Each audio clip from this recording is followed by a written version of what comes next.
Test match কিভাবে হারতে হয় গম্ভীরকে দেখে শিখুন। এই কোচের নেতৃত্বে 9টা ম্যাচের মধ্যে 5টাতে হার, আর যেগুলো জিতেছে সেগুলো কার বিরুদ্ধে? বাংলাদেশ আর ওয়েস্ট ইন্ডিজ। দক্ষিণ আফ্রিকার বিরুদ্ধে এই লজ্জাজনক হারের পর গম্ভীরকে নিয়ে যেমন ট্রোল করা হচ্ছে, তেমনও দাবি উঠছে যে ওনাকে সব ফরম্যাটের কোচ যেন না রাখা হয়। দেখুন, গম্ভীর যে সিনিয়র প্লেয়ারদের পছন্দ করেন না তা তো জানেন। সিনিয়র প্লেয়ারদের ওপর নিজের মন গড়া সিদ্ধান্ত চাপিয়ে দেওয়া যায় না।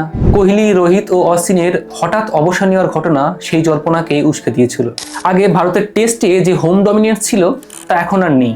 অতিরিক্ত অলরাউন্ডার, প্লেয়ারদের রোটেশন এবং অভিজ্ঞ প্লেয়ারদেরকে সঠিক সময় না খেলানোই এই টেস্ট হারের মূল কারণ বলে মনে করছেন বিশেষজ্ঞরা।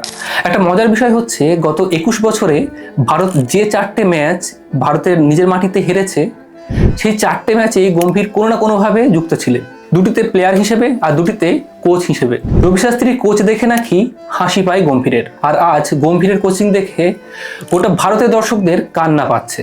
এদিন গম্ভীরকে দেখে high high go back slogan ওঠে স্টেডিয়াম। এই কোচ নিয়ে কি 2027-এর ওয়ার্ল্ড কাপ খেলবে ভারত? সেটি এখন দেখার বিষয়। ও সরি, উনি আবার 2011-র ফাইনালে 97 রান করেছিলেন। এই ম্যাচকে বারবার স্মরণ না করলে উনি আবার গোসা করেন।